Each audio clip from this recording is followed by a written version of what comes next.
날씨가 좋더라고요. 하늘이 맑고 아주 맑은 하늘에 하얀 구름들이 이렇게 두둥실 떠 있는 그런데 마치 그 에스컬레이터가 있습니다. 그 동대가 남산 주택에 있기 때문에 에스컬레이터를 서울시에서 하나 설치를 해줘서요. 매 이제 남산에 오르는 분들도 그 에스컬레이터를 이용하는데 그날 마치 그 고장이 난 사람들이 다 걸어서 돌아서 하더라고요. 근데 저는 그 에스컬레이터를 아무도 걸어서 올라가지는 않은데요. 일부러 한번 걸어서 올라가 봤습니다. 그랬더니만은 누군가 있을 것 같아요. 올라가면은요. 그래 보니까는 거기에 그 사명대사 동상이 바로 있습니다. 에스컬레이터 올라가면. 그래 보니까는 연세가 80이 되신 어르신이 이렇게 앉아 계셔요. 제가 나중에 이제 이런저런 이야기에 이제 제가 딱 정확히 찍어서 어떻게 아시네요. 저보다요. 그런데 그 카메라를 들고 계시는 거예요. 카메라를 80이 되신 할아버지라고 하셔야 되나? 요즘에 할아버지라 하면은 다 그래서 드셔서 싫어해서요. 그래, 예, 어르신이라고 그러죠. 예. 그래서 보니까는요, 굉장히 연세를 드셨는데도 자연을 아주 사랑하시는 분이시다라고 하는 걸 아주 단번에 알았습니다. 그래, 그 카메라를 가지고 가서 여기 그날 맑은 하늘을 두루 이렇게 담으신다라고 그러시더라고요. 그래, 참 우리가 그 삶을 살아가는 데서 어떤 행복감, 중요한 행복감의 어떤 요소 내용 중에 하나가 그 심리적 감성을 어느 정도 얼마 정도 발휘를 하면서 사느냐 하고 관련이 되어 있다고 합니다. 심리적 감성, 감성, 예, 그 아름다움을 분명히 느끼는 거죠. 예, 아름다움을 아주 분명히 느끼는 겁니다. 그런데 그 자연의 아름다움, 예, 우리를 감동스럽게 하기도 하고 그렇지만요. 그 가운데 자연의 아름다움 중에서 흔히 우리가 우리 주변에서 쉽게 아름답다라고 하면서 감동, 감탄에 또 기쁨을 주고 행복감을 순간순간 주는 게 뭐가 있습니까? 가장 자연의 아름다움 가운데요. 꽃의 아름다움도, 예. 그리고 또 자신을 꽃이라고 꽃 주면은 좋아요, 안 좋아요? 꽃으로 인정해주는 것처럼 얘기해줘서요. 그래서 무의식적으로 굉장히 우리는 행복해합니다. 좋아라 해요. 나를 알아준다. 라고. 그런데 그 꽃보다 더 아름다운 게 뭐가 있을까요? 예? 연인요. 예, 연인이 될 수도 있겠죠. 그래, 뭐 예전에 뭐 드라마 제목인가요? 뭐 꽃보다 뭐 남자라고 제목이 나왔던가요? 예, 뭐 그런 것도 있었던 것 같은데, 그 아름다움 했을 때 우리가 이제 자연의 아름다움, 굉장히 감탄해 하지만은 그보다 더 사실은 아름다움을 느껴야 할 게 이 사람이지 않나 싶어요. 그런데 우리 어떤 삶이 요즘에 우리 삶이 굉장히 사람을 통해서 아름다움을 느끼기가 쉽지 않다. 물론 자연의 아름다움은 느낄 수 있습니다. 우리 어느 정도 이 마음의 여유를 가지고 살려고 하면은요. 그런데 이 사람을 진정으로 우리가 아름답게 느낄 수 있는가. 물론 자녀분들 얼마나 예쁘고 아름답고 빛이 나요. 자신의 자녀는 예쁘죠? 아름답고 아주 빛도 아주 나고 그러죠. 보면 볼수록 내 작품이 이런 정도인가 하면서 그런데 예, 남의 자식은 또 어떨 줄 모르고요. 그 외에 이제 이웃과 다른 사람, 이 사람의 우리는 아름다움을 진정으로 아름다움을 얼마만큼 느끼는가, 그리고 자신이 다른 사람들에게 과연 아름답게 느껴질 수 있는가라고 하는 거 한번 생각해봐도 좋을 것 같습니다. 네, 그 자료집 준비를 했는데요. 그 아까 사인이 다 된 줄 알았습니다. 그렇지만 조금 우리 부장님께서 준비해 오실 것을 생각을 하고요. 그 전번 자료집에요. 1페이지에 보면 마찬가지로 한번 따라서 해보도록 하겠습니다. 1페이지 완다나. 네, 완다나. 나모타사 바가바토. 아라하토 삼마 삼부타사. 나모타사 바가바토. 아라하토 삼마 삼부타사. 나모타사 바가바토.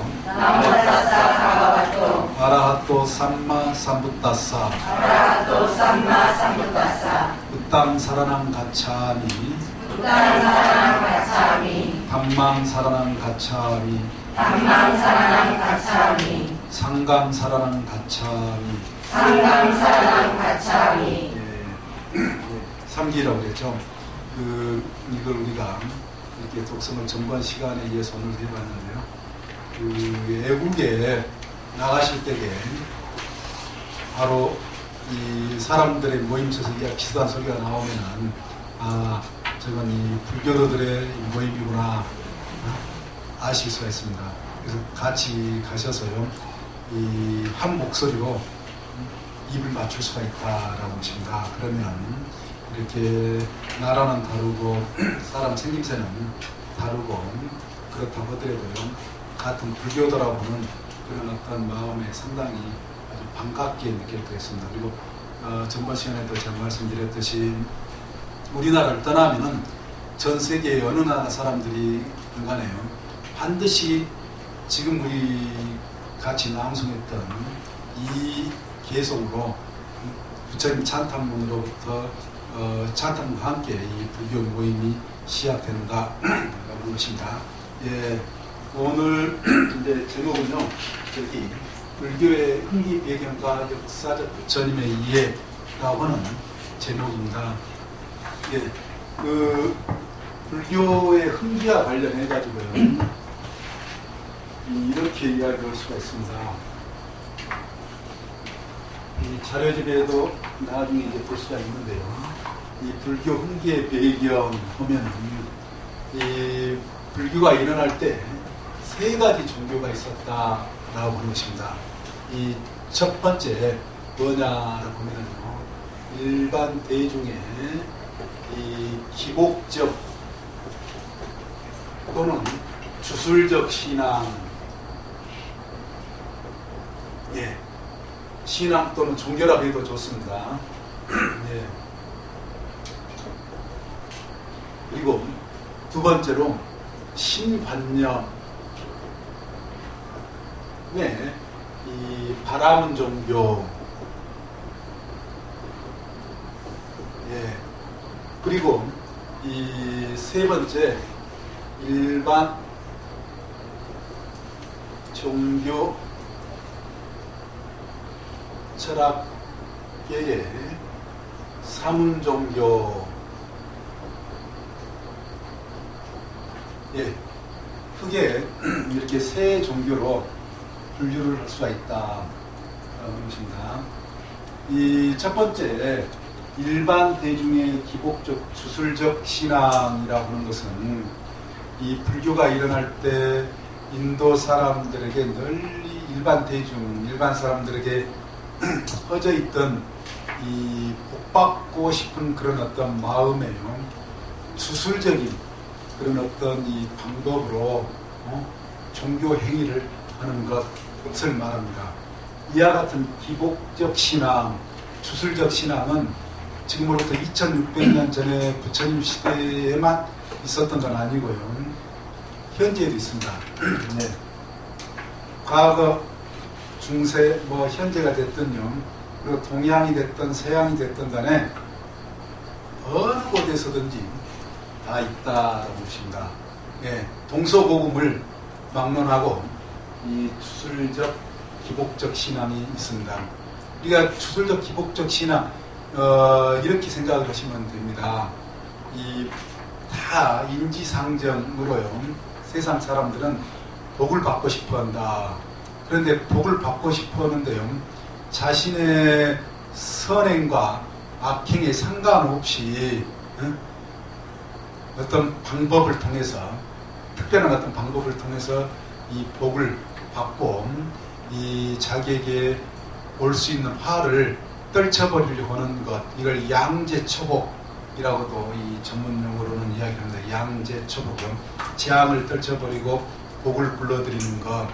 그래서 우리가 쉽게 저런 어떤 방법, 주술적이라고 했는데요, 생각해 볼 수 있는 것이 뭐냐면은, 조선시대 때 여러 그 왕궁에서의 왕의 자식을 회임이라고 그러죠.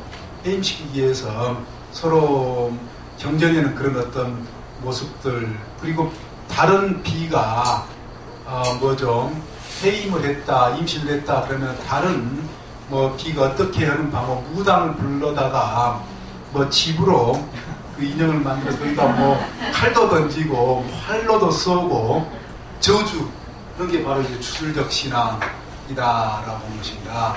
그리고 그 액땜이라고 하는 말 있죠. 요즘에 우리가 액땜이라고 하면 자신에게 올 화를 누구를 대신 희생을 시키느냐, 죽여서 희생시키는데 뭐 닭을 희생시킨다든지 여러 어떤 방법이 있습니다. 그래서 대신 다른 것을 죽여서 자신에게 올 화를 면하게 하는 것을 액땜이라고 그러는데요. 예전 우리 조상들에게 있어서 그 방법이 있었고요. 그리고 지금도 이 세계 뭐 유럽이 됐든 간에요, 길 가다 보면 뭐 수탉이 죽여져서 이렇게 있는 모습이라든 이런 게 전부 그와 같은 우리 어떤 인류의 조상들의 이 기복적 주술적 신앙 행태입니다. 요즘에 또 이 바람피는 남편이 있으면 어때요? 그 바람을 못 피게 하는 뭐 주술적 방법으로 뭐 부적이라든지 신문에 가끔 지나가다 보면은 그걸 뭐 판매한다 해가지고 하는 것도 있죠. 일정 그것도 그러니까는 주술적 신앙 행태, 여러 어떤 방법이 있는데요. 그와 같다라고 하십니다. 저와 같은 일반 대중들의 기복적 주술적 신앙은 동서고금을 막론하고 있다. 그렇고 이 부처님께서 이 성불하셔서 도를 깨우치셔서요, 새로운 진리를 이 세상에 이 선언을 하실 때에도 저런 어떤 신앙이 있었는데, 이 저러한 신앙을 이 부처님께서 분명하게 말씀을 해주셨다. 뭐라고 말씀을 해주셨느냐라고 하면요, 저런 어떤 신앙 방법, 신앙 행토에서는 우리의 궁극적인 행복으로 나아갈 수가 없다. 궁극적 행복을 성취를 할 수가 없다라고 한 것입니다. 예, 이 저러한 이 신앙 행태가요, 초기 경전의 이 사문과경이라든지 이 범동경이라든지 많은 경전에 일일이 낱낱이 당시에 그 행해졌던 신앙의 어떤 종류들이, 주술적 종교의 종류들이 이렇게 나열이 돼서 부처님께서 하나하나 비판적으로 이 점검을 해주고 계시는데요.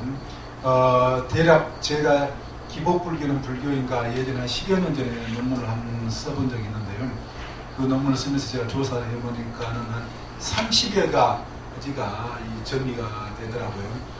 그 중에 하나가 제가 이제 기억에 남는 것 중에 하나가 우리 이웃 종교와도 관련해가지고 또 기억에 남는 게, 우리가 인도에 지금도 성지순례를 가면은요, 인도 힌두교 사제들이 우리들에게요, 이 물종기를 가져가가지고 바나라시 그 겐지스강 성수라고 해가지고 저에게 이렇게 이 세례해 줍니다. 그래줘요. 세례해주고 이렇게, 왜요? 죄 사해졌으니까 대가를 주라는 거예요. 돈 달라는 거예요. 물 이렇게 탁 이렇게 뿌려주고요. 지금도 힌두교에서도 그렇습니다. 부처님 시대 때도 그랬어요. 예. 그리고 지금 또 우리 이익 중에서 그렇게 하는 종교가 어느 종교예요? 천주교고 다 세계식 있어요. 그런데 우리가 천주교만 있는 줄 아는 경우가 많이 있는데요. 이 기독교도 마찬가지로 이 물로 죄를 사할 수 있다라고는 그런 신앙이 있다라고 하십니다. 네, 그걸 불교에서는 주설적인 신앙 형태의 범주로 넣는다, 기복적으로 넣는다라고 하는 것은 이제 이렇게 비교적으로 우리가 생각해 볼 수 있는 그런 점인데요. 물론 이제 종교학자들은 기독교에서 그런 어떤 물로 죄를 사할 수 있다라고 하는 것이 원래 기독교 사상이 아니라 예수를 처음으로 그렇게 세례해준 성경에 보면 누구로 나와요? 교회 한 번씩 다 다녀보시지 않으셨나요? 요한인가로 나오죠. 예. 그래서 그 이전에는 잘 안 나온다고 합니다. 근데 그게 학자들에 따라 인도에서 영향을 받은 게 아닌가라고 그렇게 주장하는 종교학자들이 있기는 합니다. 그렇지만 이 불교에서 이제 이 비판을 한다라고 하는 것은 뭐냐면요.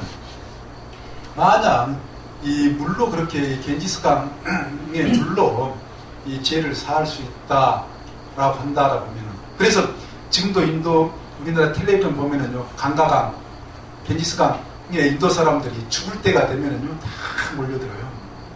또 죽고 난 뒤에 시신을 관울에서 그 물에 한번 적셔서 화장을 하면은 이 천당에 태어난다라고는 그런 신앙, 기독교에서 이 세례식 하듯이요.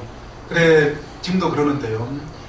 이 불교에서 뭐라고 그걸 이야기하느냐. 그렇다고 보면은 가장 먼저 천당의 천국에 태어날 존재는 누구라고 한다는 겁니까? 물에서 오래 살았던 물고기, 자라라든지 거북이라든지 물고기가 가장 먼저 이 천당에 태어날 거죠. 그러면은 그게 문제가 아니라요. 만약에 죄가 그렇게 사해져서 천당에 태어난다면 거꾸로 무엇도 사해질 것이다 라고 할 수 있겠습니까? 무엇도요? 선도, 복도, 선행도 시켜져 내버릴 게 아닌가. 그걸 왜 생각 못하느냐라고 하는 그런 이 말씀이 있다라고 보십니다. 한번 생각해 볼 만한 재밌는 거인데, 이 일반 대중의 이 기복적, 주설적 신앙, 사실은 우리 불교에도요, 상당히 저런 어떤 신앙 형태가 같이 행해지는 경우가 많습니다. 예전에는 더 많이 행해졌고요. 그렇지만 지금은 이제 말 그대로 우리가 저도 이렇게 복사해가지고 수미정사 불교에다 이념 또 이 방향을 가지고 다니는데요. 이 기복적 불교에서 이 경전 중심의 불교 하는 걸 우리는 늘 한 번씩 되새겨 보죠. 그렇듯이요. 이 기복적 그런 어떤 불교에서 경전 중심의 불교다라고 하는 것은, 그럼 우리 예전에 이 조선시대 때 같으면 특히 이 국가적 차원으로 이 불교를 억압으로 탄압을 하니까 스님들께서 방편으로 불교를 유지시키기 위해서 일반 대중들의 종교적인 신앙적인 어떤 그런 정서와 같이 영합을 해서요, 편성을 해서 불교를 이렇게 전승시킨 그런 경향이 있습니다. 그런데 지금 이제 불교가 어느 정도 자리를, 그렇지 않아도 자리를 찾아가니까 부처님이 정법으로 점차로 이렇게 이 불교에 대한 것을 우리가 공부하는 것처럼요, 이 불교, 진정한 불교를 알아간다라고 보십니다. 예. 이렇듯 일반 대중들의 기복적, 주설적 신앙이 있고요. 그 다음에 어떤 신앙이 있느냐, 신관념, 신개념의 바라문 종교가 있습니다. 바라문 종교.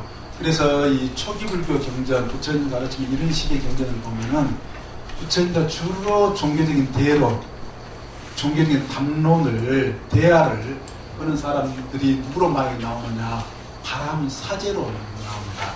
바라문 사제라고 하는 것은 누구냐라고 하면은 어떤 사람들하고 비슷하냐라고 하면 천주교의 신부, 여기에 가장 가까운 사람입니다. 종교적인 의식을 주로 행하는 그런 사람들, 사제입니다.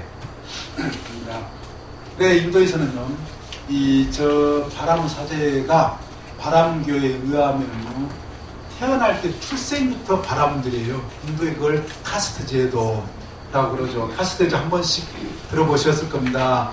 종교 계급은 바람 계급, 그리고 통치 계급, 왕들이라든지요, 크샤트리아 계급, 세 번째가 생산 계급, 노동 계급이라고 볼 수가 있죠. 바이샤 계급, 마지막 천민 계급, 이건 수드라, 층도 있어요. 부처님 시대 때도 있었는데 부처님께서 그런 계급 차별, 인간 차별 제도를 비판하시고 부정하셨다라고 하십니다. 그리고 인간은 모두 다 평등하다라고 하셨는데, 이런 이 바라문 종교에 왜 바라문 교라고 하느냐? 바라문 종교라고 하는 바람들이 사제이기 때문에, 이런 바라문 종교가 지금의 인도의 종교로 이어지고 있습니다. 그 종교 이름이 뭘까요?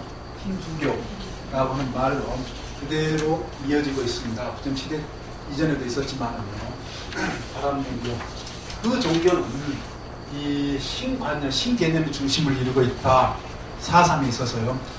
그래서 뭐 다신적인 여러 신을 이야기하기도 하고, 이신을 이야기하고, 또 범신도 뭐 이야기, 여러 신을 이야기하는데요. 그 중에 일신도 이야기를 한다. 유일신도 이야기를 한다. 유일신이라고 하는 것은 이 세계, 이 우주에 제일 처음에요, 오로지 한 신이 있었다. 그걸 창조신, 조물주라고 이야기를 합니다. 그 조물주, 창조주가 있어서 이 세상을 만들고, 인간도 만들고, 만들기만 하고 그냥 관둔 게 아니라 다스리고 있다라고 하는 그 사상을 바라문교에서 이야기한다라고 하는 것입니다. 그래서 그 신을 바라문, 브라만이라고도, 또 한문으로는 범이라고도 번역이 되고요. 그 이시아라 시라고도 하고, 따데캄이라고 한다든지 뭐 여러 이름으로, 따데캄은 하나님이란 말이에요. 단 하나님 존재, 그리고 모든 생명의 아버지 라고 하는 말, 부르샤 빅다라고 하는 그런 어떤 말로도 쓰고 여러 말로 쓴다라고 하는 것입니다. 그래, 그러한 신이 세상을 다스리고 있기 때문에요, 그 신이 또한 이 인간에게 뭘 주느냐? 화복. 또 그 신의 손안에 있다, 주관하고 있다. 그래서 사람들은 그 신에게 어떻게 해야 되겠어요? 복을 내려달라고, 화를 주지 말라고 기도하고 제사를 지낸다. 제사, 종교 의식을, 의례를 치른다라고 하는 것입니다. 그래, 이 바라문 종교의 그 성전은 인류 역사에서 가장 오래된 성전으로 그렇게 이야기를 합니다. 베다라고 하는데요, 이 사베다, 리그베다, 사마베다, 야주르베다, 아타르베다, 대단히 종교에서 유명합니다. 예, 그 베다가 전부 다 찬송가로 이루어졌다. 각 장들이 신을 찬송하는, 교회 사람들이 찬송가 부르듯이요, 찬송가 입으로 신을 찬송한다라고 하는 것입니다. 예. 그리고 또 뭐예요? 종교 의식 의례로 신을 모십니다. 어떻게 모시느냐? 신도 맛있는 것 좋아할 것이다. 우리 인간도 어때요? 불고기, 숯불구이 생각만 해도, 예, 아침 다 드시고 오셨지만은요, 예전에 단백질이 부족한 시대에 이 육류는 굉장히 귀했을 수 있습니다. 그래서 사람이 육류를 좋아하는 것처럼요, 이 하늘의 구름 속에 있는 이 신도 육류를 좋아할 것이다 해가지고 이 소나 양이나 염소나 이런 동물들을 죽여서 신에게 올렸다. 그런데 하늘에 있는 신이라고 생각을 했기 때문에요, 어떻게 올렸느냐? 불로 태워서 올린 겁니다. 구름으로, 연기로서 신이 흠양 일으켜. 그래서 육식을 하실 것이다 라고 하는 그런 생각을 해요. 그래서요, 이 불교의 이런 식의 이 경전에 보면 바라문 종교의 그런 어떤 기도와 제사 의식이 굉장히 많이 나옵니다. 그것 또한 저님께서 이 그대로 비판을 하신다라고 하는 것입니다. 비판을 하시는데 그러하신 음신 근본적으로 있을 수가 없다. 사람들의 상상물에 지나지 않는다. 가공물에 지나지 않는다. 마치 토끼뿔처럼 거북이 털처럼 상상으로는 생각으로는 가능하지만 실제 존재가 가능한 게 아니다 라고 말씀하신다라고 하십니다. 그걸 이제 나중에 연기법으로 말씀해 주고 계십니다. 그리고 그렇기 때문에 그런 어떤 신에 의해서 계급이 성립됐다. 바람 계급, 크샤트레 그 바이샤 그 인간 차별도 무효다. 불교에서는 무효라고 하는 겁니다. 그래서 이 사람은 다 평등하다라고 이야기하고요. 그리고 그렇게 동물들을 죽여서 제사 지내는 것, 그것 또한 공덕이 없다. 왜? 그런 존재는 근본적으로 존재하지 않으니까 라고 한다는 것입니다. 그래서 이 불교는요, 이 바람교를 비판을 한다. 그런데 여기서 우리가 바람교하고 굉장히 비슷하게 여겨지는 종교가 어떤 종교일까요? 기독교, 이슬람교, 즉 유대교와 기독교 하면은 두 가지가 있습니다. 구교, 신교. 구교가 어떤 종교예요? 천주교, 가톨릭이라고 그러고, 신교를 개신교라고 그렇게 이야기합니다. 우리나라는 개신교세가, 특히 인천에도 개신교세가 세죠. 그러니까 전부 자신들이 이제 기독교라고 하지만요, 원래 기독교는 이 천주교하고 개신교로 나눠준다. 그리고 다시 이슬람교, 회교라고도 하는데, 이걸 이 셈족의 이 3대 자매 종교, 3대 학자들은, 종교학자들은요, 3대 이 자매 종교라고 그렇게 이야기를 합니다. 즉, 사시아 중동에서 일어난 조상들이 같다, 같은 뿌리다. 자매라는 것은 같은 부모에서 나온 걸 말하지 않습니까? 그래서 이 원래 유대교, 이스라엘, 유태인, 예수가 유태인이었어요? 아니었어요? 유태인이잖아요. 그래, 예수는 원래 유태교 사람이에요. 원래 엄격하게 이야기를 하면은요. 예. 그리고 다시 예수가 나온 지 600년 정도 뒤에 이 이슬람교, 마호멧이 아라비아에서 다시 종교를, 신의 계시를 동굴에서 받았다 해서 종교를 일으켰다, 세웠다라고 하십니다. 이걸 왜 자매 종교라고 하느냐? 종교 문화의 뿌리가 같다. 50% 100% 거의 비슷비슷하다라고 하십니다. 그래 자매라고 하는 거예요. 예, 우리가 이제 전문적으로 유대교의 성전들, 기독교의 성전들, 이슬람교의 성전을 보면은 이렇게 비슷한가 굉장히 놀라워요. 우리는 이제 우리나라는 지금은 많은 사람들이 매체가 발달해가지고 이슬람교를 요즘에 이제 알게 됐습니다. 이슬람교가 기독교는 굉장히 다른, 기독교는 뭐 서양 사람들의 종교고 이슬람교는 중동 사람의 종교, 저는 그렇게 생각하고 굉장히 이질적인 다른 종교로 알고 있다. 요즘에 알고 보니까는요, 그게 아니구나. 너무나도 흡사한 종교구나 라고 하는 것에 놀라고 하는 사람들이 많다. 기독교인들조차도 놀라워요. 그렇게 흔치, 네, 즉 자매의 종교인지 자신들도 몰랐는데 이제 알게 되면서 너무나 놀라운다. 그런데 왜 이제 여기서 재밌는 것은 뭐냐면요, 원래 자매가 더 잘 싸워요? 아니면 육지도 언니하고 더 잘 싸워요? 네, 자매가 더 같으면은 서로 그냥 잘 싸우게 돼 있습니다. 그래, 왜 중동에서 끊임없이, 지금도 이게 문제예요. 지금도 미얀마라든지 이슬람고가 또 불교고도 요즘에는 이제 종교 갈등이 있고, 유대교고 기독교고 이슬람교는 예수 이전부터 지금까지 십자군, 유럽에서 십자군 전쟁 그 오랫동안 다 아시죠? 아주 피 흘리는 전쟁이, 종교전쟁이 계속 있는 이유인데요. 즉, 그 바라본 종교와 불교가 일어나기 전에 있었던 종교는 사실은 지금의 유대교라든지 기독교라든지 이슬람교고 대단히 흡사하다. 즉, 제가 오늘 자료만 이렇게 시간만 많고 그러면은요, 전부 낱낱이 언론에서 이야기되는 것조차도 같이 보여주면 더 실감이 나는데요.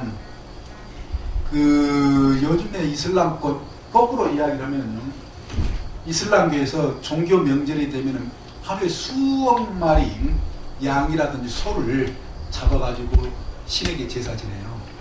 예, 그래가지고 최근에 가장 가까운 최근에 제가 이제 이런 신문이라든지 이런 다 스크랩합니다. 영어로도 이제 매 보고요.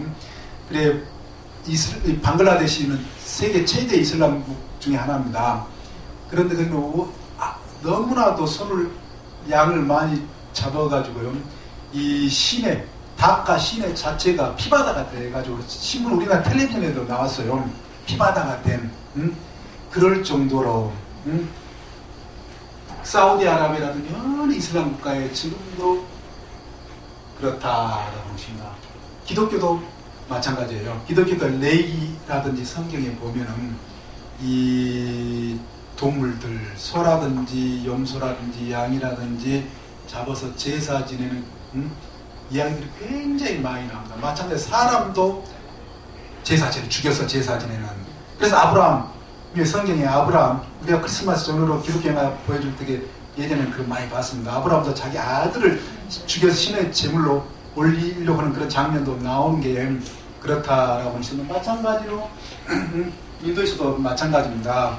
그래 이 기독교에서도요, 화재, 번제, 불화 또는 태울번자 써가지고 이 제물들을 소라든지 양이라든지 이런 걸 죽여서 제물로 올렸다. 예수의 엄마 마리아도 예수를 낳고요, 신에게 제물로 이 새를 사서 올린 겁니다. 가난한 사람들은 새라든지 닭이라든지 이런 걸 사서 이 제물로 올렸다라고 하는 것입니다.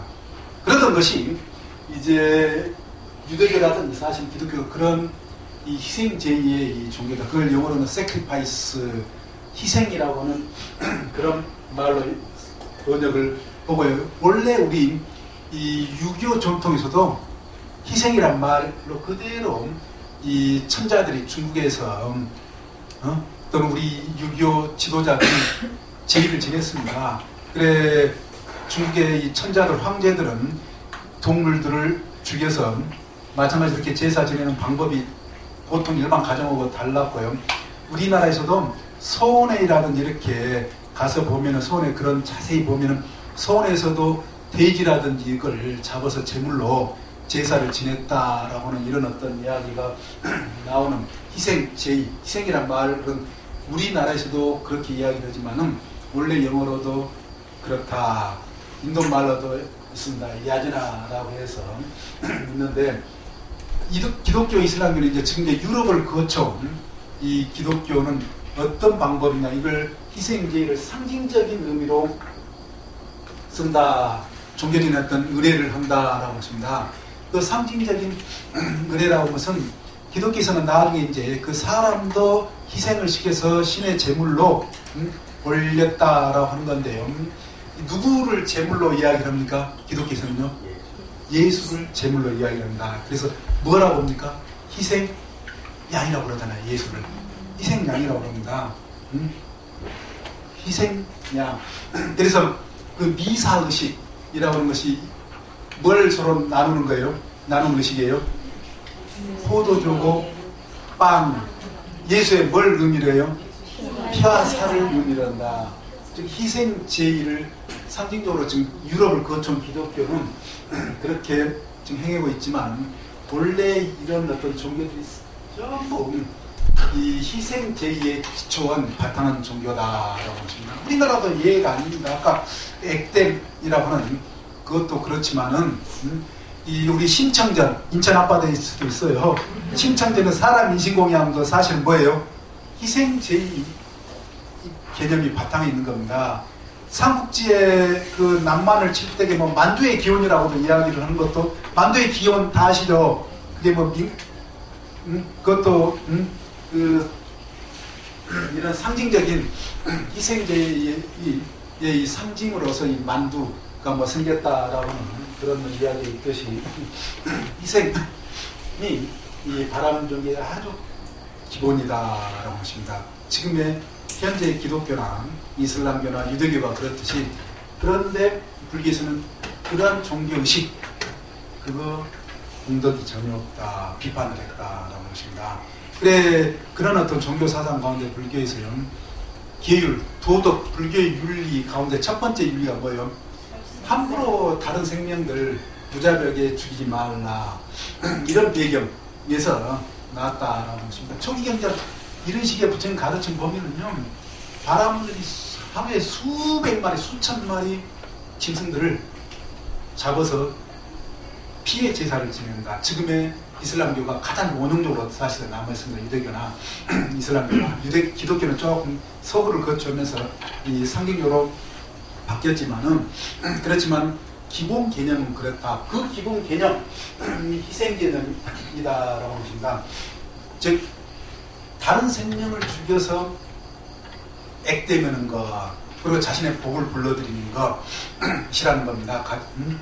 예. 그래, 대표적으로 우리나라에서 이런 어떤 종교가요, 지금 자유롭느냐, 이런 종교에서 자유롭지 않다. 그러니까 과거에 부처님 공부하는 게 이게 현실 우리하고 삶하고 어떻게 관계가 있는가라고 하는 걸 이제 따져봐야 되는데요.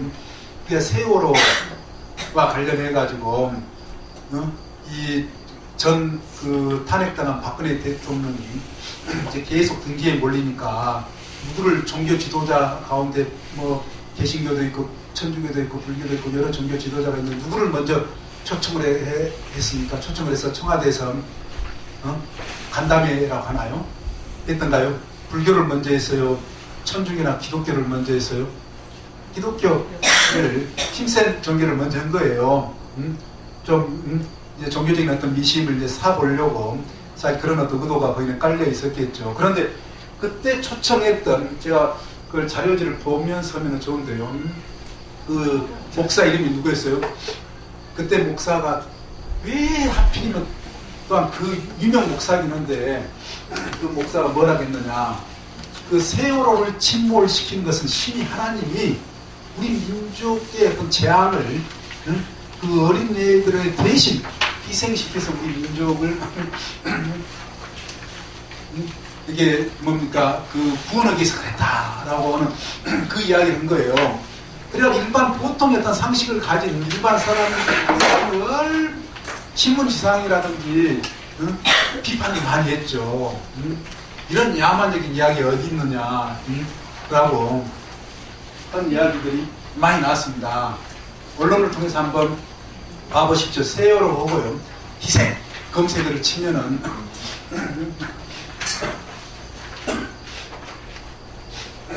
지금의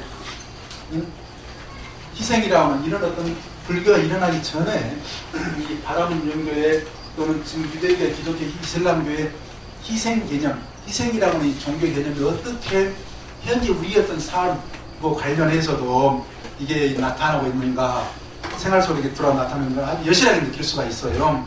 예, 우리가 이제 부처님 나중에 오늘 이제 탄생계, 천상천하 유아독존 삼계계고 아당한지라고 했습니다.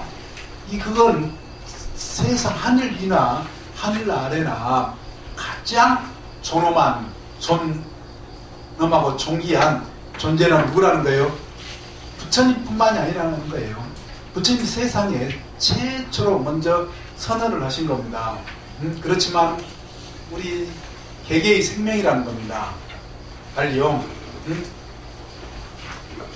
개개의 생명 대단히 존엄하다, 존귀하다. 전번 시간에도 우리가 이 맹구목을 통해서 살펴봤습니다.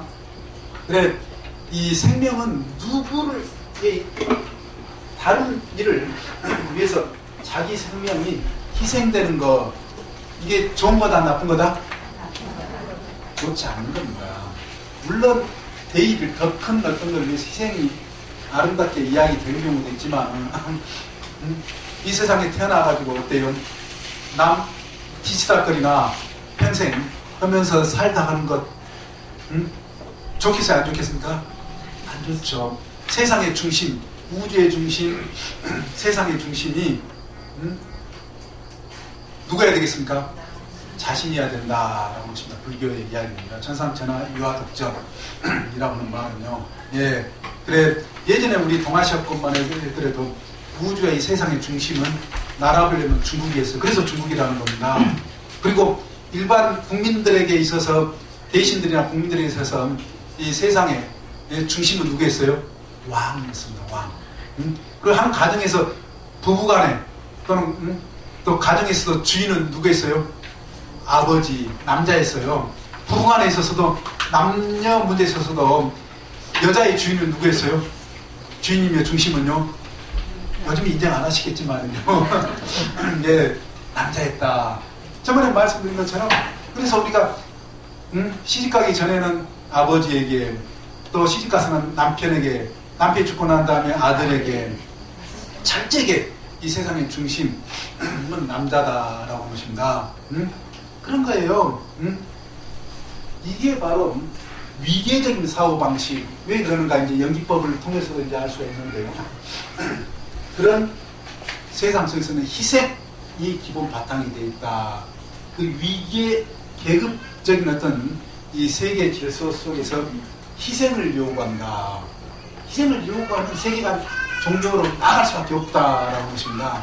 그래서 왜 불교가 일어나기 전에 바람에서 이런 희생 개념이 바탕이 된 종교, 또 지금의 기독교, 이슬람교, 유대교가 사실은 안에 깊이 우리가 들여다보면 희생 개념이 바탕이 되어 있는데, 희생양이라고 기독교에서 그러듯이 그걸 사실은 불교는 부처님께서는 이 세상에 2600년에는 그거 잘못된 거다. 인간의 가치를 너나 할 것 없이 모두 우리가 평등한 입장에서 각자 자신의 어떤 생명력, 그 제대로 온전하게 구현이 될 수 있는 그게 돼야 되지 희생양이 돼서는 안 된다라고 보십니다. 기본적으로는 우리 집에서도 그렇지 않습니까? 집이나 가정에서 자신의 어떤 안위와 자신의 어떤 걸 위해 가지고 희생양을 요구하는 경우가 많아요. 그래 집에 아이고 이 모양 이 꼴로 된 게 다 너 때문이다 라고 해서 약자를 집안에서도 가장 약자를 희생물로 삼아서 집안을 유지시키는 경우가 있어요. 그리고 또 사회에서도 조직에서도 그렇다. 국가에서도 마찬가지입니다. 국가에서도 특정 어떤 계층 사람들 아니면 특정 지역 사람들 또 사회적인 어떤 소수자를 희생물로 삼아서 이 국가를 유지시키려고 하는 권력을 유지시키려고 하는 권력의 어떤 권력 유지의 방편으로 희생양을 만드는 그런 어떤 경우, 그래서 아주 뭔가 정의롭지 못하게 말 그대로 희생양이 돼버리는 그런 어떤 경우도 우리 사회, 근현대 사회, 우리 한국 사회에서도 많았습니다. 사실은요. 지금도 그렇고 가능한 그런 어떤 희생을 요구하는 희생을 바탕으로 해서 유지되는 그런 어떤 삶, 사회가 되어서는 안 된다라고 하는 것이 이 불교의 신학이다, 불교의 흥기 배경이다 라고 하는 것입니다. 달리 이야기하면요. 예, 오늘 이제 자료집에 그 자료집 조사 한 장을 주시고요.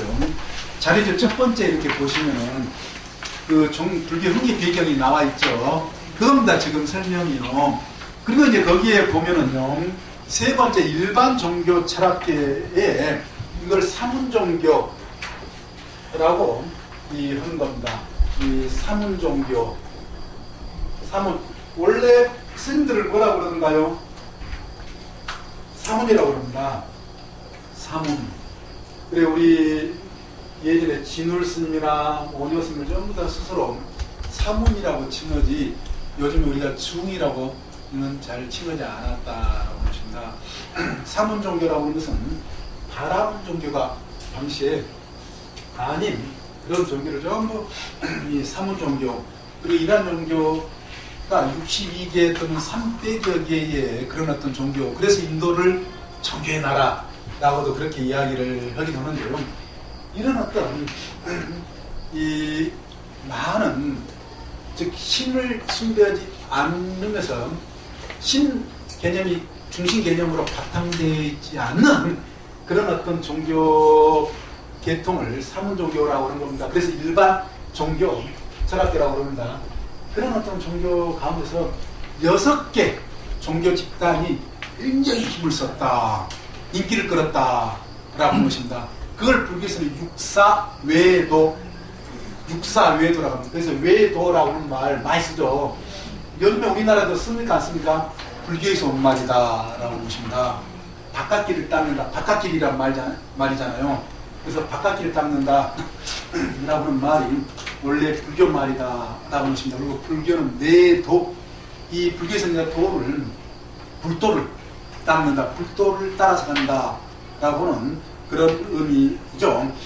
그런데 그런 어떤 육사외도 가운데 첫 번째가 뿌라나카사빠라고 하는 종교 지도자입니다. 왜 그 허무주의자, 도덕 부정론자로 그렇게 되어 있습니다. 왜 그러느냐라고 하면요, 당시에 이 불교가 일어날 즈음에요, 대단히 먹고 살만하게 된 그런 어떤 경제적인 여건이었다라고 하는 것입니다. 굶주리면서 사는 그런 어떤 시대에서 벗어나서요, 그 불교가 일어난 시기가 농산물이 대단히 풍부하고 비옥한 충족토의 겐지스강 유역이다라고 하는 것입니다. 그래서 그 지역에 굉장히 도시 문명이 발달을 한다. 그래서 불교를 도시의 종교라고 그렇게 이야기합니다. 학자들은요, 도시는 익명성이다라고 하는 것입니다. 익명성. 익명성이라는 것은 옆에 아파트 옆에 누구누구 사는지 다 알아요, 몰라요? 모르는 것이 익명성입니다. 누군지 잘 몰라요. 그래, 잘 모르는 사이에 범죄가 많이 일어날 수가 있습니다. 우리 시골 한 동네에 60가구, 70가구라 해도 서로 뭐 옆집에 숟가락 개수까지 알고 서로 통제가, 서로 규제가 가능했다라고 하는 것입니다. 그래, 이 도덕적으로 윤리적으로 나쁜 짓 하면 잡아다가 예전에 뭐 했어요? 멍석 많이 하고 그랬다라고 그러지 않습니까? 그렇듯이. 그런데 도회지에서는 사람들이 여기저기 다양한 사람들이 모여서 사는 것은 그렇지 못하다. 불교가 일어날 당시에 사회적인 분위기가, 도시가 그렇게 발전한 그런 시대에 익명성이라는 이유 때문에요, 이제 사람들이 널널해졌다, 먹고 살만 하면서요, 뭐 어떤 경향으로 이제 나아가기 시작하느냐, 쾌락주의적인 경향으로. 그래서 쾌락주의 경향으로 나가야 돼요. 도덕주의, 윤리적인 어떤 입장에서 쾌락적으로 나아가면 문제가 안 되겠죠. 그런데 이 수단과 방법을 가리지 않고 그냥 나 잘 먹고 즐거움을 느끼면서 살면은 된다. 인과 따지지 않고요. 도덕적인 원인, 결과, 선인선과 악인악과 따지지 않고. 그래서 이 뿌라나카사파가 그러한 주장을 했다라고 하십니다. 그러니까는 많은 사람들에게 인기를 끌었습니다. 왜요? 그거 괜찮은가 보구나. 그렇게 생각해서 더 적극적으로 그냥 잘 먹고 잘 살면은 된다. 도덕적으로, 윤리적으로 뭡니까? 이 나쁜 일 가급적이면 안 하고 이 좋은 어떤 결과를 바라는 그런 어떤 마음보다도 이 수단과 방법을 가리지 않고 이 자신에게만 좋은 것을 바라는, 그걸 바로 이 도덕 부정론이라고도 이야기합니다. 그리고 두 번째로 이 빠꾸다까짜에나 7교소설 이걸 넘어갑니다. 예, 시간 관계상은.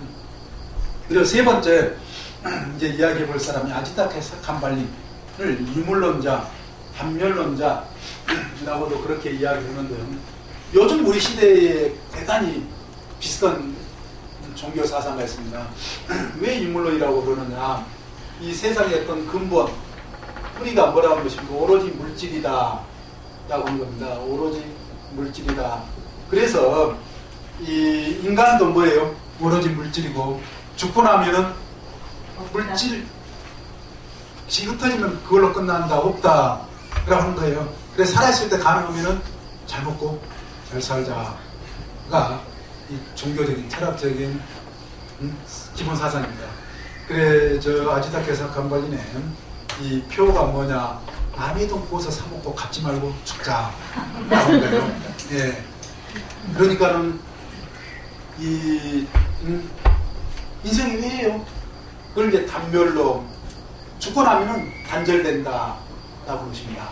단멸. 그래 불교에서 이걸 단멸론으로 비판합니다. 죽고 나면은 모든 게 다 우리 자료집에 한문으로 되어 있습니다. 예. 그리고 순세파, 세상에 이런 어떤 조류의 영합하는 편승을 이런 어떤 종교 지도자다. 그래 쾌락주의로 불교에서는 비판한다. 사실 우리 요즘 현대사회가 이런 어떤 그 세계관적인 경향이 강하지 않습니까? 강합니다. 부처님 시대 때나 시대. 그렇지만 부처님께서는 이런 어떤 단멸론적인 유물론적인 사상을 비판하셨다. 단멸이 아니다. 인과가 있다. 그래서 불교의 인과 강조가 되는 겁니다. 그걸 더 비교적으로 비판을 하시면서요. 저건 인간을 너나 모두가 함께 행복할 수 있는 그런 길이 아니다. 라고 하는 것으로요. 그 다음에 이 산자의 벨라티프타라고 하는 회의론, 진리, 궁극적인 어떤 진리는 우리가 알기가 어렵다라고 하는 그런 회의적인 입장. 그리고 마칼라 보살라고 하는 종교 지도자는 숙명론, 예정론이라고 그렇게 이야기를 하는데요. 이 모든 것은 다 숙명적이다, 예정되어 있다 라고 하는 거예요. 다 예정되어 있다. 인생사, 세상사 전부 다 뭐라는 것입니까? 숙명적이다, 예정되어 있다는 것은 정해져 있다. 우리가 정해져 있다라고는 세계관적인 가치관적인 문제에서 우리의 삶에서도요, 뭐가 있어요? 정해져 있다. 우리 팔자성안이다 라고 하는 말. 그래서 팔자를 알려고 어디를 가요? 점집에도 가고 그러잖아요. 이미 정해져 있다는 거예요. 응? 예.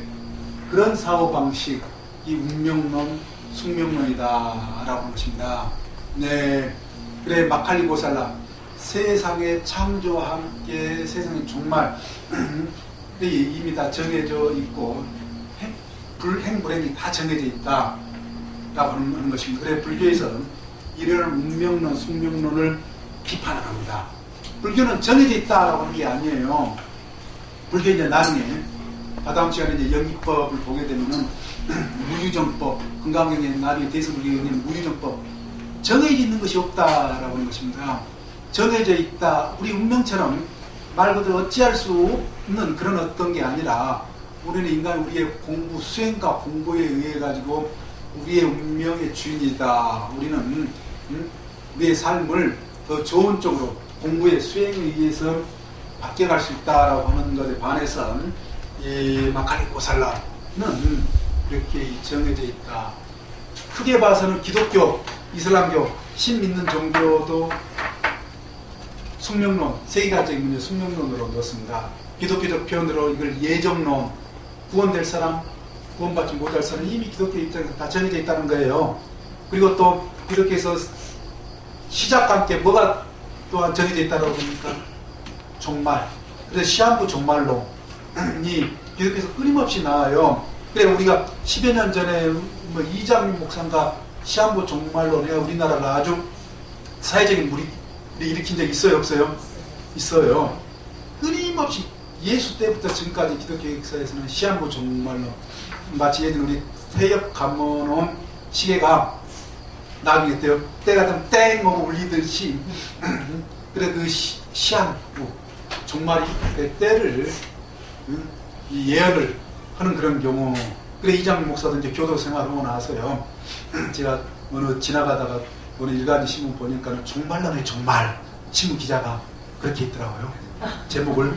그래 그 신문 기자가 이장민 목사 딱 그 교도소에 나온다고 그러니까는 뭐가 종말론의 문제가 되는 것 같습니까? 이제 마이크를 딱 대니까는 하여간 뭐가 문제 있는 것 같다. 그러니까는 그 기자가 제목 신문 그 타이틀을 그렇게 잡았더라고요. 종말론의 종말이라고 인상적이어서 기억을 합니다. 예, 불교는 이렇든 운명론, 숙명론, 기독교 같은 예정론 그거 아니다. 우리의 무교, 라든지 기복적에서도 상당히 숙명론적인 그게 많이 그런 영향이 있죠. 근데 거기에서 비판적으로 본다라는 것입니다. 그리고 니가타 나타부타는 자이나교, 지금도 인도에 자이나교가 있습니다. 이 자이나교는 영육이원론이라고 해서요. 이 세상은, 인간은 영혼과 육체로 두 개가 있다. 그 두 개가 있는데 뭐가 좋은 거냐? 영혼이 좋은 거고 육체는, 물질적인 것은 나쁘다. 그래서 세상에서 인간에서 문제가 되는 것은 무엇 때문에요? 물질, 육체 때문에. 그래, 이 자이나교에서는요, 이 업물질이라고도 그렇게 합니다. 업물질. 업도 일종의 물질적인 거다. 그래서 이 업물질이 우리 존재가 많으면 많을수록 어때요? 무거워져서 지옥으로 하강을 한다, 내려간다. 그래서 자이나교의 종교 수행의 가장 중요한 건 뭘까요? 고행. 몸에다 이 물질적인 것은 물리적인 것으로 타격을 줘서, 고통을 줘서 가벼워져야 된다. 그래서 자이나교 부처님 시대 때나 지금이나 부처님께서 한때 다 해보셨어요. 저는 고행을요. 네, 부처님도 아주 각가든 고행을 다 해보셨다라고 보십니다. 눈알이 쾌히 그냥 관정샘처럼 들어가고요. 피골이 상접한 그런 상태로까지 해보셨다. 고행상의 모습에서 보여지듯이. 그래, 자이나교 또한 그런 이 고행으로 우리의 이 몸과 마음을 고통을 주어서 해결되는 게 아니다. 인간의 궁극적인 행복이 이루어지는 것이 아니다라고 자이나교도 비판하셨다. 그래서 육사외도라고 한다라고 하십니다. 불교가 이렇게 일어나는 것은요, 불교 흥기의 배경, 흥기라고 하는 것은 불교가 일어나게 된 배경으로 크게 세 가지를 이야기할 수가 있습니다. 이러한 종교를, 당시에 있는 종교를 부처님의 깨달음의 내용으로 하나하나씩 따져보셨다. 또 그런 어떤 따져보는 것을 통해서 불교의 성격, 이 무엇이겠다라고 하는 게 어느 정도 감이 잡히십니까? 안 잡히십니까? 제가도 이제 대비가 된 거죠. 예, 여기까지. 페이지 제1장을 보시면은 11페이지입니다. 여기에 이제 지혜와 자비의 부처님으로 그렇게 되어 있습니다. 그 첫 보면은요, 불교를 처음으로 창시하신 분은 석가모니 부처님이시다. 그렇게 되어 있죠. 예. 석가모니, 11페이지입니다. 우리 교재 11페이지. 예.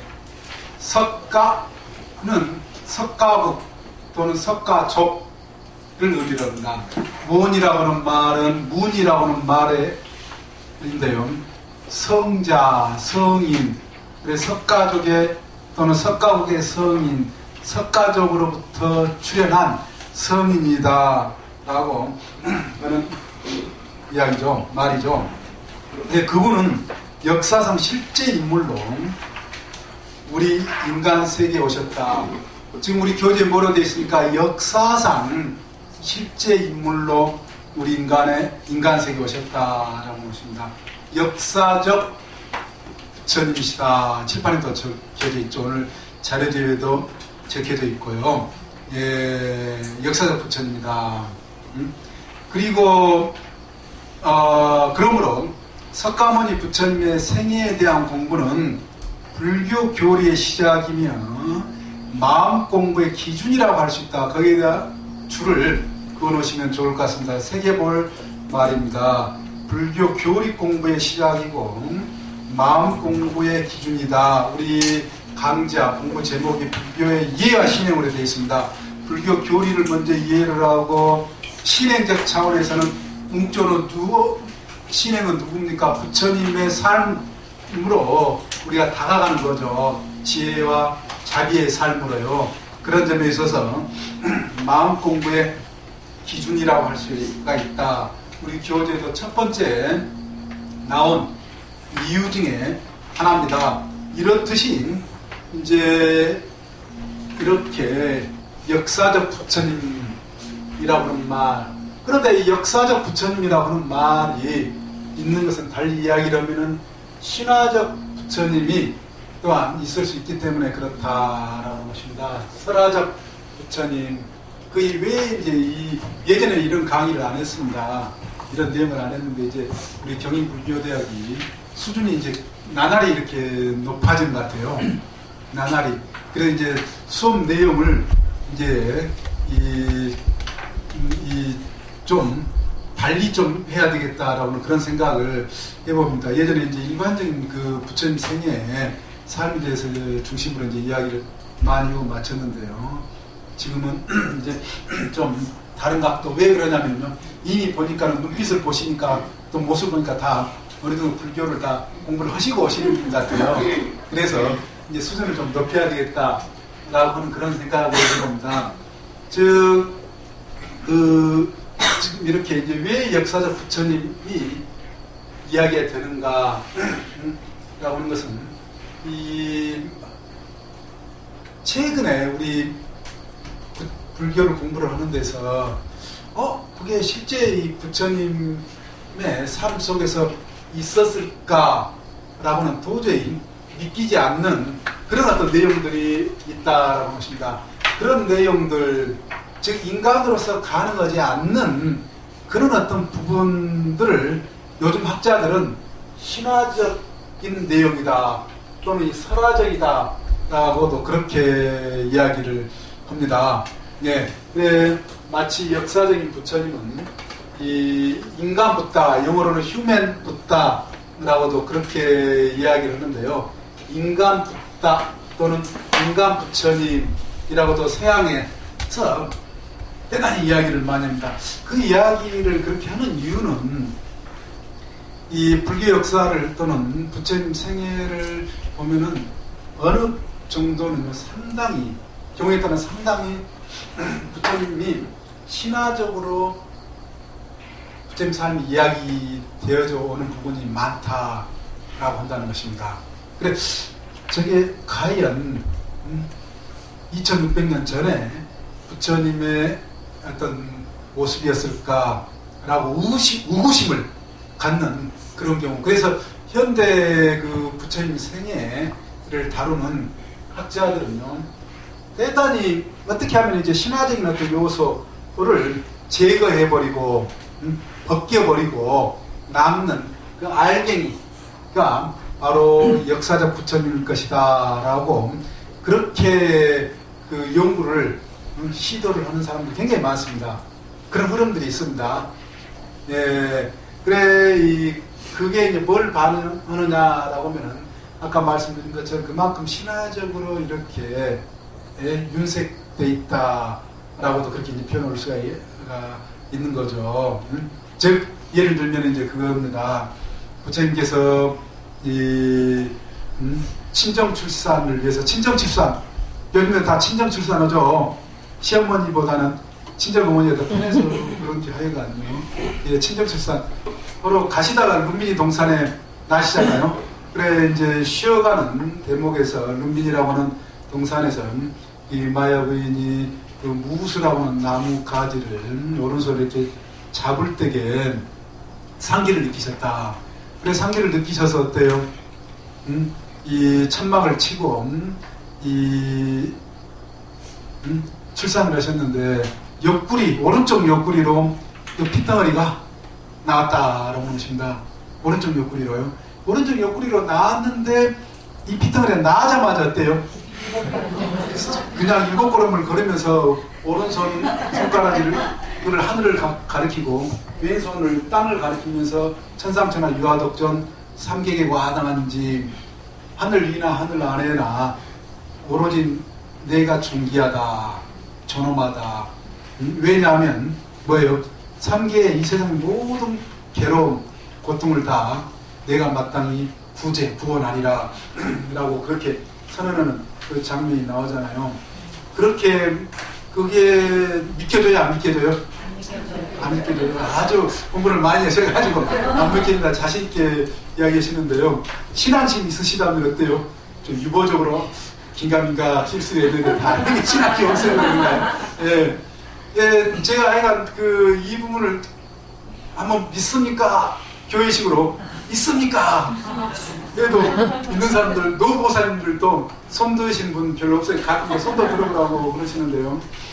그런데 또 이제 제가 그 기억에 남는 분이 있습니다. 그 자기는 아주 믿는다 라고 하는 분이 있었습니다. 예. 그래, 그 왜 믿으시냐고 물었더니만 시골에서 살았대요. 시골에서 살면서 그 송아지 낳는 모습을 많이 봤다는 겁니다. 미물의 송아지도 낳았죠. 서서 또 낳잖아요. 서서 낳았는데 송아지가 떨어지자마자 어때요? 걸어가면서 음메 소리를 내더라. 그런데 성스러운 부처님, 거룩한 위대한 부처님 나셨는데 그 소도 송아지가 나와가지고 바로 걸으면서 소리를 낼 수 있는데 부처님도 계속 그럴 수 있지 않겠느냐 라고 해서요. 자신 믿겠다고 그러시더라고요. 그래서 뭐 제가 하는 수가 없었습니다. 그랬는데요. 예를 들면 이제 그런 것을 이제 학자들은 요즘의 어떤 잣대로 그는 신화적이다. 그렇지만 그건 어떻습니까? 신앙적으로, 종교적으로는 상당한 의미가 있어요. 신앙적인 것도고 역사적인, 이건 달리 신화적인 것은 신앙적, 종교적인 것도고 또한 이 대비가 될 수가 있습니다. 종교의 문제에서는요. 예, 대비가 될 수가 있습니다. 불교는 굉장히 다른 어떤 종교보다도 이 신화적인 요소, 설화적인 요소가 적다. 세상에서 가장 오래된 종교로 출발을 했지만은요, 불교보다 뭐예요? 500년가량 늦게 나온 이 기독교만 하더라도 어때요? 굉장히 신화적이다. 말 그대로 신의 이야기죠. 하늘에 있는 신이 인간의 몸으로 내려왔다. 그리고 그것도 뭐예요? 처녀의 몸에서, 남녀의 관계없이 처녀의 몸에서 나왔다. 성령으로 해서 나왔다. 그리고 또 죽은 사람이 어때요? 살아났다. 되살아났다. 부활했다. 이런 이야기들, 이 전부 사실은 신화적이다. 대단히 믿기 어렵습니다. 그렇지만 기독교의 근간, 뿌리는 뭐예요? 그거 믿지 못하면 기독교가 성립해요. 그런 것에 대한 믿음으로 기독교는 성립한다라고 하십니다. 그래서 기독교에서 절대 양보할 수 없는 것, 그런 신화적인 내용이에요. 그게 사실은 신앙적, 종교적이라고 이야기한다라고 하십니다. 예. 그런데 이 불교 또한 아까 방금 전에 말씀드렸듯이 상당히 보통 인간으로서는 가능하지 않는 그런 것들이 있죠. 핏덩어리가 우리 주변에서 도저히 그건 볼 수 없는 거잖아요. 핏덩어리가 그냥 나자마자 그냥 사자가 그냥 뭐 우렁차게 포효하듯이 그런 어떤 소리를 냈다. 거기까지 오고요. 예. 그래서 이제 그 수준, 이런 어떤 수준이 경우에 따라 굉장히 더 믿을 수 없을 정도로 높게 나타나는 경우도 많습니다. 부처님 그 생애 가운데. 그런데 재밌는 것도요. 재밌는 것은 초기층보다는 나중 시간이 지나면서 그러니까 수준이 더 올라가요. 신화화 수준이. 예, 재밌죠. 오래된 것일수록 오히려 신화적 수준이 더 높을 것으로 보통 알고 있는데요. 이 시간이 지나면서부터 후세로 내려오면서부터 신화적 수준이 높다라는 것입니다. 예, 제가 그 종단본 부처님 생애 나중에 이제 공부를 우리 경인 불교자에서 공부를 하는데 그 종단본 부처님 생애를 처음에 그 뭡니까 우리가 기획을 할 때에 종단에서요. 제가 첫과 끝을 이렇게 마무리를 졌는데 처음에 원래 제가 이제 그 뒤에 보면 불타는 전공자로 돼 있을 거예요.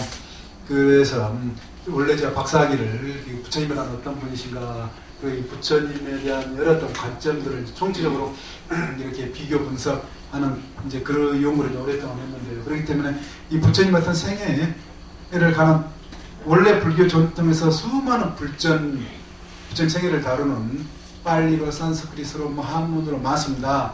그리고 이제 현대에 와서는 이 유럽의 말로 영어로 뭐 프랑스어로 독일어로 또 우리 동양시 일본 말로 뭐 등등의 그 책들을 한 300여 권의 이상 유명한 책들을 전부 다 취합을 해가지고 전부 분석을 한 겁니다. 구성을 어떻게 해야 적절할 것인가 해서 이제 부처님생애 그리고 전체 구성이라는 이런 걸 이제 제가 이제 하면서도 굉장히 고민을 한 겁니다.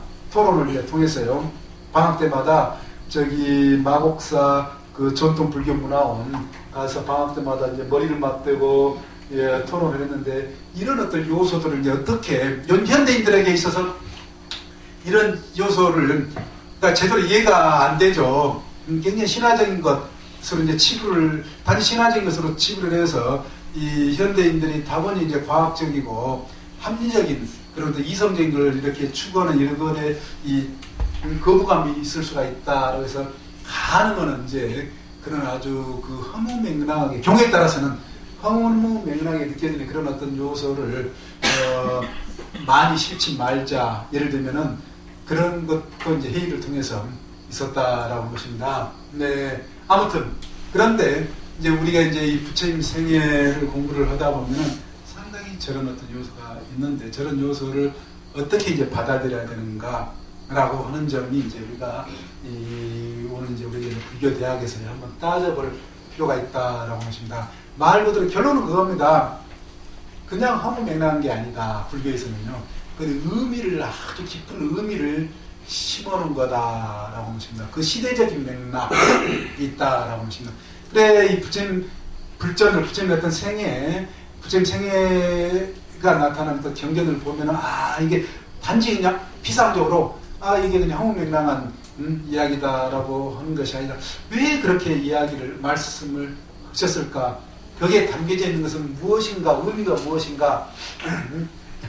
신앙적인 종교적인 어떤 의미를 한번 찾아보려고는 그런 어떤 노력을 해야 된다라고 하는 것입니다. 예, 오늘 이제 우리가 이렇게 공부하는 어떤 시간을 통해서요.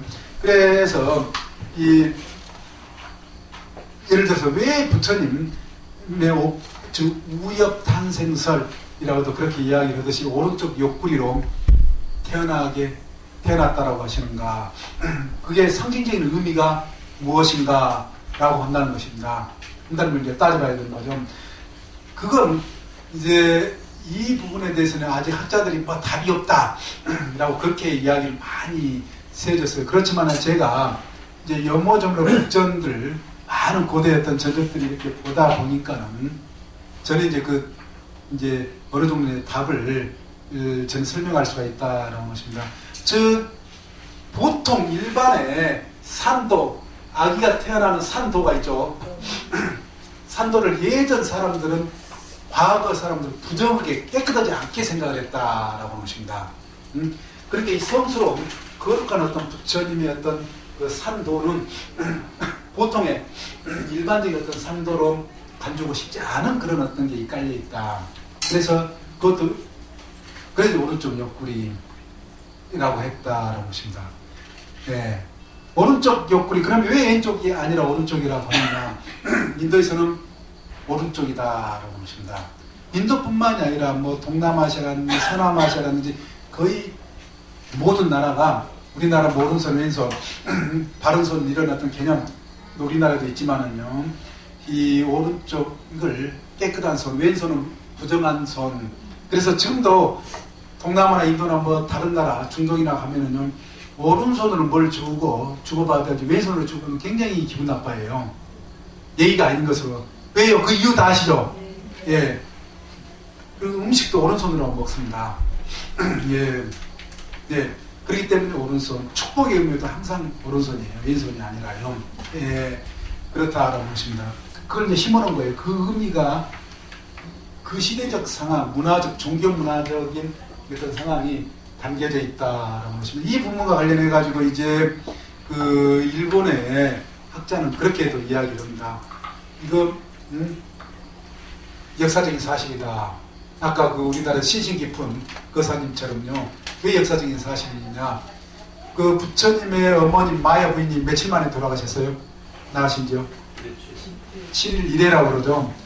이래 돌아가신 게 왜 이래 돌아가셨느냐. 그때 뭔가 정상적인 어떤 산도로 나기 힘든 그런 어떤 상황에서 뭐라고 그러죠? 무슨 수술이라고 그러죠? 갑자기 예? 아니요. 요즘에 거의 제왕절개 수술. 제왕절개 수술이다. 그렇게 주장을 해요. 일본 학자는요. 예. 한 학자는 그렇게 주장을 합니다. 그러니까는 마야 부인이 일주일 만에 돌아가시지 않는 상당히 개연성이 있어요, 없어요? 그럴듯하잖아요. 예. 제왕절개 수술했다는 겁니다. 그 시대에, 부처님 시대 때 이미 그 경전에 많이 갑자기 지바, 의사, 뇌수술도 하고, 대단한 어떤 수준으로 우리 그 내장 수술을 하는 사람이 이미 있었다라고 하는 것입니다. 요즘에만 가는 게 아니었다. 그렇기 때문에 제왕절개 수술은 신화적인 게 아니다라고도 그렇게 해석을 하기도 하지만은 가능하면은 그런 어떤 이야기를 역사적인 어떤 일로 경륜 액면 그대로 이렇게 받아들이려는 그런 어떤 부분도 있지만은 그것도 있습니다. 그렇지만은 사실은 그런 어떤 다른 맥락으로도 설명이 충분히 가능하다. 네. 그리고 낳자마자 7걸음을 걸었다. 왜 또한 7걸음인가? 예전에는 이렇게 숫자에 상당한 의미를 예전에 우리 과거 일교수 사람들은 또한 두고 있습니다. 숫자. 그게 3이냐, 8이냐, 2냐에 따라가지고 그 맥락에 따라서 그래, 이 불교에서 이 7에 관한 숫자라고 하는 것은 일체의 어떤 고통, 괴로움을 다 벗어나, 육도윤회를 벗어나, 육에서 한 걸음 더 나아간 그런 어떤 숫자로 육도, 그리고 그 걸음걸이마다 뭐가 또 피어나요? 연꽃이 피어나죠. 연꽃이 상징하는 건 뭡니까? 실제로 연꽃이 피어났겠는가라고 하는 것입니다. 대단히 신화적인 어떤 묘사다, 문학적인 묘사다라고도 그렇게 이야기를 할 수는 있겠지만요. 연꽃이 피어나는 것은 뭐예요? 부처님의 걸음걸이는 바로 연꽃과 같다. 삶은 연꽃과 같을 것이다. 라고 상징적으로 보여주는 건데요. 부처님은 중생계의 더러운 번뇌였던 중생계에 나으시지만은 연꽃이 더러운 연못에 나지만은 더러움을 빨아들이니까 빨아들이지 않습니까? 묻혀지지 않는다. 대굴대굴 불러서 떨어져 버린다고 그렇죠. 그와 같이. 그래서 부처님은 항상 어디에, 우리 법당에도 어디에 모셔집니까? 연하자, 위에 모셔진다. 상징적이다. 라고 한다는 것입니다. 이렇듯이 하나하나 이렇게 상징, 거기에 맥락에 있어서 의미가 담겨져 있다라고 하는 것입니다. 지금 우리가요, 인류가 이렇게 이 과학적인 그런 어떤 사고방식 갖게 된 게 불과 얼마 안 됩니다. 불과 안 돼요. 우리의 1300년, 1500년 또는 500년 전 조선시대 때만 하더라도요, 대단히 신화적인 이야기들이 많아요. 우리 신라, 백제, 고려시대, 삼국시대뿐만이 아니라요, 불과 얼마 안 된. 그런데 우리는 현대 이제 우리가 교육을 통해서 굉장히 과학화가 돼서 이제 이런 문제가 나오는 거죠, 사실은. 지금도 인도에서 지금 제가요, 인도에는 아직 이제 교육 수준이 높지 않기 때문에 그 공룡 영화라든지 또는 괴기 영화라든지 과학 한 번씩 인도 이제 영화 극장을 가게 되면은 인도 많은 사람들이요, 현실하고 그런 어떤 영화 신화적인 것하고 구분을 못해요. 너무 충격적으로 와닿을 정도로 그걸 신화를 현실로, 사실적인 실제 우리 이 세상에 이루어지고 있는 일로 받아들인다라고 하는 것입니다. 실제로요. 예, 그 이야기는 뭐냐면요, 이 부처님 제자들이요, 그 시대적인 맥락 속에서 부처님의 삶을 그 시대 사람들이 어떻게 하면 아주 효과적으로, 극적으로 더 와닿게 하려고 하셨는가, 했는가라고 그런 노력입니다. 그런 노력으로 이 부처님 생애를 경우에 따라서는요, 상당히 신화적인 그런 어떤 신화적으로 처리를 했다. 요즘 표현으로 처리를 했다라고 하는 것입니다. 예, 부처님께서 하신 게 아니라 부처님께서 그렇게 말씀하신 건 아니겠죠. 부처님 생애, 즉 이 여기저기 부처님의 삶은 단편적으로 흩어져 있습니다. 부처님께서 부처님 삶을 생애를 제자들에게 말씀하신 게 아니다라고 하는 것입니다. 그렇지만은 이 경전에서 여기저기서 부처님 삶이 전부 가르침을 통해서 부처님 삶이 반영이 되어 있는 거죠. 흩어져 있다. 그 흩어져 있는 초기에 이 부처님의 어떤 생애를 마치 우리가 모자이크, 무슨 퍼즐 맞춘다라고 그러나요? 네. 그러듯이 흩어져 있는 것을 전부 이제 학자들이, 예전 후세 불교인들이 초기 경전, 부처님 경전에 나타나는 부처님의 어떤 생애에 흩어져 있는 것을 시대선으로 이렇게 맞춰본 겁니다. 연대기적으로, 좀 전문용어를 쓰자면요, 순서적으로 맞춰봤다라고 하는 것입니다. 예. 그렇게 해서 이제 나중에 단일한 독립된 부처님의 생애, 삶이 재구성되는 이렇게 이제 불전으로, 완전한 불전으로 후대에는 나옵니다. 그런데 그런 어떤 후대의 어떤 불전으로, 그렇기 때문에 여기는 상당히 그 당시 시대 사람들의 이게 더 부처님 삶이 쉽게 이해되도록 그 시대의 사람들의 어떤 사유 구조, 신화 구조를 빌어서도 표현이 된다라고 하는 것입니다. 예. 그렇기 때문에 이 부처님의 생애는 뭐로 혼재되어 있느냐, 엄격하게 이야기를 하면요, 역사적인 어떤 부처님의 모습과 이 신화적인 그런 어떤 모습, 요즘 눈으로 보면 신화적이라고 하는 겁니다.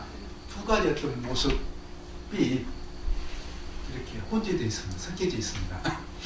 그 가운데 현재 이제 우리가 문제가 되는 것은 이런 어떤 신화적인 불교의 어떤 성격의 특징이 기독교나 이슬람교와 다르다. 신을 중심으로는 종교가 아니다. 그렇다고 보면은 이런 어떤 신화적인 요소는 도대체 어떻게 받아들여야 되는가, 제거를, 탈색을 시켜버려야 되는가, 그런 어떤 이야기들을 하는 경우가 있습니다. 그런데 그것은 그렇게 간단한 문제 아니다 라고 하는 것. 그저 탈색의 어떤 제거의 어떤 문제가 아니라 사실은 거기에는 신앙적인 아니면 이 종교적인 어떤 그런 어떤 더 뭡니까 효과적으로 우리가 와닿도록 하는 그런 장치, 의미가 그냥 숨겨져 있는, 담겨져 있는 그런 경우가 많다. 그래서 우리가 이 부처님 생애를 이제 보면서요, 이런 어떤 것을 이제 찾아내려고 그런 어떤 안목이 이제 필요로 하다라고 하는 것을 말씀을 드렸고요. 그런 점에서 이제 1페이지 그 자료집, 오늘 자료집 1페이지를 이제 보면은 그런 이야기가 나와 있습니다. 이제 석가모니 부처님의 인간적 관점, 초인적 관점, 신격화된 존재로 볼 것인가 아니면 새로운 존재 개념으로 봐야 하는가. 이게 이제 요즘 학문적인 또 종교적으로도 이제 신앙의 문제에서 이렇게 논란이 될 수가 있는데요. 불교의 어떤 기본 어떤 성격에 입각해가지고요. 예.